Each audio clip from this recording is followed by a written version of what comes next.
السلام علیکم دوستو، میرا نام ہے اسیب شفقت اور آپ دیکھ رہے ہیں ہنسی ٹی وی۔ دنیا کا دوسرا سب سے پرامن ترین ملک جو کہ پیسیفک اوشن کے ساؤتھ کے اندر آسٹریلیا سے 4000 کلومیٹر دور ہے، ایک ایسا ملک جہاں پر دنیا میں سب سے آخر کے اندر لوگ جا کر آباد ہونا شروع ہوئے، ایک ایسا ملک جہاں پر انسانوں سے زیادہ تعداد بھیڑوں کی پائی جاتی ہے کیونکہ یہاں کا قدرتی انوائرمنٹ انتہائی خوبصورت ہے، جس کی وجہ ہے یہاں کی آرام دہ گرمیاں، لمبی سردیاں اور اکثر بارش برستے رہنا، جس کی وجہ سے یہ قدرتی حسن۔ السلام علیکم ویورز، میرا نام محمد حمید ہے۔ آج جو میں آپ لوگوں سے ویڈیو شیئر کرنے جا رہا ہوں وہ ویڈیو نیوزی لینڈ سے ریلیٹڈ ہے، تو چلیے بغیر تاخیر کیے ہوئے ہم اپنا ویڈیو اسٹارٹ کرتے ہیں، اور آپ لوگوں سے گزارش ہے کہ ویڈیو کو لاسٹ تک ضرور دیکھیں۔ السلام علیکم دوستو، میرا نام ہے اسیب شفقت اور آپ دیکھ رہے ہیں ہنسی ٹی وی۔ دنیا کا دوسرا سب سے پرامن ترین ملک جو کہ پیسیفک اوشن کے ساؤتھ کے اندر آسٹریلیا سے 4000 کلومیٹر دور ہے، ایک ایسا ملک جہاں پر دنیا میں سب سے آخر کے اندر لوگ جا کر آباد ہونا شروع ہوئے، ایک ایسا ملک جہاں پر انسانوں سے زیادہ تعداد بھیڑوں کی پائی جاتی ہے کیونکہ یہاں کا قدرتی انوائرمنٹ انتہائی خوبصورت ہے، جس کی وجہ ہے یہاں کی آرام دہ گرمیاں، لمبی سردیاں اور اکثر بارش برستے رہنا، جس کی وجہ سے یہ قدرتی حسن سے بھرا ہوا ہے، بالکل یو کے یا برطانیہ کی طرح۔ لیکن حیرت انگیز طور پر آج بھی اس ملک کی آبادی یو کے کی آبادی کا صرف اور صرف 7% ہے۔ انفیکٹ اس ملک کا 80% حصہ آج بھی بالکل خالی اور ویران ہے، اور یہ ملک اور کوئی نہیں بلکہ ہے نیوزی لینڈ، جس کی 17% آبادی نارتھ سائڈ پر اس کے کناروں پر رہتی ہے، اور یہ 70% آبادی آدھی تو اس کے صرف ایک شہر کے اندر رہتی ہے جس کا نام ہے آکلینڈ۔ اگر ہم دنیا کے نقشے پر دیکھیں تو آسٹریلیا باقی دنیا سے کافی زیادہ دور ہے، انفیکٹ باقی دنیا سے کٹا ہوا ہے، مگر نیوزی لینڈ تو اس سے بھی 4000 کلومیٹر دور ہے۔ آسٹریلیا بھی ایک وقت کے اندر بالکل ویران جزیرہ تھا جہاں پر برٹش امپائر کے دور کے اندر 1788 اور 1868 کے اندر 1,20,000 قیدیوں کو سزا کے طور پر برطانیہ اور آئرلینڈ سے یہاں آسٹریلیا میں لا کر ویرانے میں چھوڑ دیا گیا۔ انہی کرمنلز نے اپنی نسلوں کو یہاں پر بڑھانا شروع کیا اور دیکھتے ہی دیکھتے یہاں کی کل آبادی تقریباً 26 ملین کو کراس کر گئی۔ آسٹریلیا میں بے شک آج ایک ڈیموکریٹک حکومت موجود ہے، مگر آج بھی اسے وہی بادشاہ کنٹرول کرتا ہے جو کہ برطانیہ کا بادشاہ ہوتا ہے۔ پر سب سے اہم سوال یہ ہے کہ آسٹریلیا سے بھی اس قدر دور آخر انسان پہنچے کیسے، اور اب تک نیوزی لینڈ کے اس قدر بڑے حصے کے خالی ہونے کے پیچھے آخرکار وجوہات کیا ہیں؟ اسے سمجھنے سے پہلے ہمیں اس کی تاریخ کے اندر بہت پیچھے جانا پڑے گا، اور نیوزی لینڈ کی اگر خود کی تاریخ کو دیکھیں تو ان کی آفیشیل ویب سائٹ پر جو کچھ موجود ہے اس کے مطابق یہاں پر ایک ٹائم کے اندر جنگلی قبیلے کے لوگ جنہیں ماوری کہتے ہیں یہاں پر موجود تھے۔ یہ لوگ پولینیزین آئیلینڈ سے تقریباً 1320 سے 1325 کے اندر ہجرت کر کے یہاں پر آباد ہوئے تھے، جسے آپ میپ پر دیکھ سکتے ہیں۔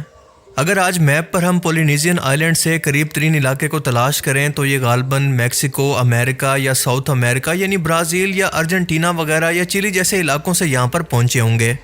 آج بھی ماوری قبیلے کے لوگوں کی نسلیں نیوزی لینڈ کے اندر موجود ہیں، اور کچھ ہی دن پہلے نیوزی لینڈ کی پارلیمنٹ کی ینگسٹ منسٹر نے اپنے ماوری قبیلے کا ترانہ گا کر پوری دنیا کو اپنی جانب متوجہ کر لیا، اور یہ ویڈیو پوری دنیا کے اندر مشہور ہو گئی۔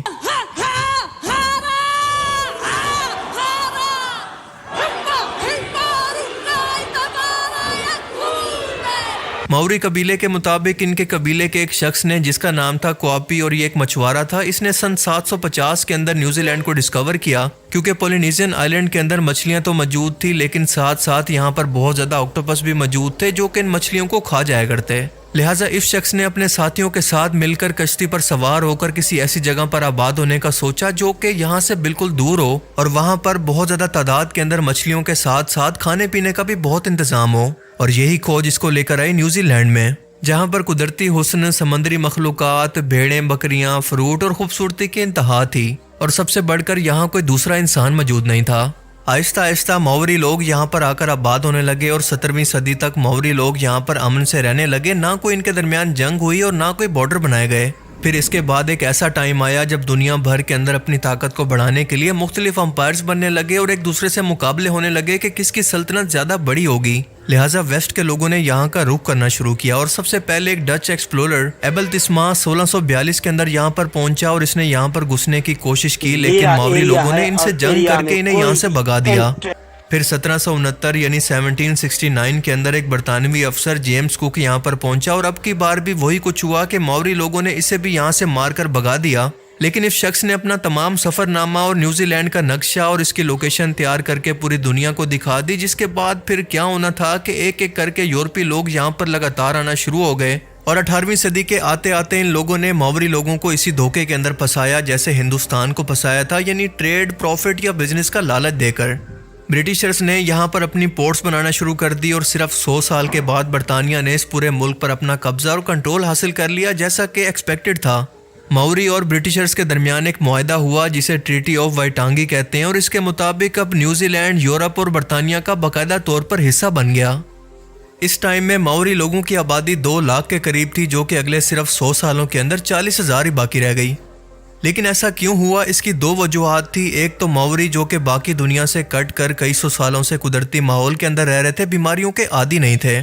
جب یورپین لوگ یہاں پر آنے لگے تو نئی نئی بیماریاں بھی اپنے ساتھ لے کر آئے جو کہ ان لوگوں کے لیے تو کوئی عام سی بیماری تھی, لیکن ماوری لوگ کیونکہ اس بیماری سے لڑنے کی امیونٹی نہیں رکھتے تھے لہٰذا ایک ایک کر کے بیمار پڑنے لگے اور ان کی آبادی مسلسل کم ہونے لگی. دوسری وجہ یہ تھی کہ 19ویں صدی کے اندر نیوزی لینڈ جو کہ اب تک ایک پرامن ترین جگہ تھی پہلی بار ایک میدان جنگ بن گیا. برٹش حکومت اور ماوری کے درمیان جو معاہدہ وائٹانگی ہوا تھا اسے یہاں کے لوگوں نے ماننے سے انکار کر دیا کیونکہ ان کا کہنا تھا کہ یہ لوگ ایک ایک کر کے ان کے علاقوں پر قبضہ کر رہے ہیں. اس معاہدے کے صرف 5 سال کے بعد یہ جھگڑے برٹش اور ماوری کے درمیان شروع ہوئے جو کہ 40 سال تک جاری رہے. ان جھگڑوں کے اندر کئی ہزار ماوری مارے گئے کیونکہ ظاہر ہے کہ جس کے ہاتھ کے اندر بندوق تھی اس سے تیر کمان والے لوگ بھلا کیسے مقابلہ کر سکتے تھے. آخرکار 1881 کے اندر جا کر یہ جنگ ختم ہوئی کیونکہ تب تک ماوری کے تمام بڑے سردار اور اس بغاوت کے ماسٹر مائنڈ مارے گئے اور یہ موومنٹ کرش ہو گئی. پر اس موومنٹ کے بعد برطانیہ یہ بات سمجھ گیا تھا کہ لوکل لوگوں کو اعتماد میں لیے بغیر اس جگہ پر حکومت کرنا بالکل ناممکن سی بات ہے. لہٰذا اب کی بار برٹشرز نے ہر بڑے ڈیولپمنٹ پروجیکٹس کے اندر اور حکومتی عہدوں کے اندر ماوری لوگوں کو شامل کرنے کا فیصلہ کیا اور آسٹریلیا کی طرح اسے بھی ایک ڈیموکریٹک حکومت بننے کا موقع ملا. یوں نیوزی لینڈ ایک برٹش کالونی تو نہ رہا, یہاں پر بادشاہت ختم ہو گئی لیکن اس کا ہیڈ آف اسٹیٹ آج بھی برطانیہ کا بادشاہ یا ملکہ ہی ہوتی ہے. اور یوں برٹش راج ختم ہونے کے بعد نیوزی لینڈ ایک بار پھر سے دنیا کا دوسرا پرامن ترین ملک بن گیا. پر ہمارا سوال ابھی بھی وہیں باقی ہے کہ نیوزی لینڈ کا 80% حصہ آج بھی بالکل خالی کیوں ہے؟ یہاں کے موسٹلی سبھی لوگ آخر نارتھ سائڈ پر ہی کیوں رہتے ہیں؟ جواب ہے اس ملک کی ڈائیورس نیچر. اس ملک کے ساؤتھ کے اندر بڑے بڑے پہاڑ, وادیاں اور جھیلیں موجود ہیں اور یہ جگہ اتنی ناہموار ہے کہ یہاں پر روڈ, بلڈنگ, انفراسٹرکچر کچھ بھی بنانا ممکن نہیں. ایسٹ سائڈ کی زمین بہت ہی خشک اور بنجر ہے جہاں پر فصلیں اور جانوروں کی افزائش ممکن نہیں ہے اور اسی لیے تقریباً سب کی سب آبادی نارتھ کو شفٹ ہو گئی ہے. آج بھی نیوزی لینڈ کی 17% آبادی لوکل ماوری لوگوں پر مشتمل ہے اور ماوری انگلش کی طرح یہاں کی دوسری آفیشیل لینگویج بھی ہے. نیوزی لینڈ کی آبادی آج بھی انتہائی کم ہے. دوسری جنگ عظیم کے بعد اس کے امیگریشن پروسیس کے اندر بہت زیادہ نرمیاں بھی کی گئی کیونکہ اس سے پہلے اس ملک کے اندر صرف گورے یا یورپین لوگ ہی آ سکتے تھے اور اسی لیے 1950 تک اس کی آبادی ایک ہی جگہ پر رکی رہی. لیکن اس کے بعد نئی پالیسی سے اب پوری دنیا کے لوگوں کو یہاں پر آنے کی اجازت مل گئی جس کے بعد ایشیا سے خصوصاً چائنا, فلپینز اور انڈیا کے لوگوں نے یہاں پر آ کر آباد ہونا شروع کیا جو کہ آبادی بڑھانے کے اندر کافی ایکسپرٹ ہیں. سو دیکھتے ہی دیکھتے یہ آبادی ایک بار پھر سے بڑھنے لگی اور آج بھی نیوزی لینڈ کی آبادی کا 27% لوگ امیگرینٹ ہیں جو کہ یہاں پر پیدا ہی نہیں ہوئے تھے.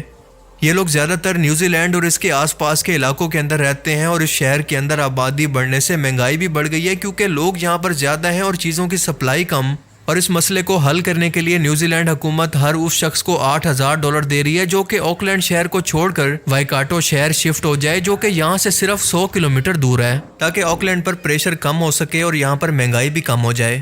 آج نیوزی لینڈ کی تمام ایگریکلچر انڈسٹری جانوروں کے گوشت کی سپلائی پر ڈیپینڈ کرتی ہے اور نارتھ کے اندر کیونکہ موسم انتہائی زبردست ہے لہٰذا سبز گھاس اور کھلے میدانوں کے اندر بھیڑوں اور گائیں کی بے تحاشا آبادی بڑھتی رہتی ہے. یہاں تک کہ نیوزی لینڈ کی آبادی سے بھی زیادہ یعنی 30 ملین تو یہاں پر بھیڑیں اور بکریاں موجود ہیں.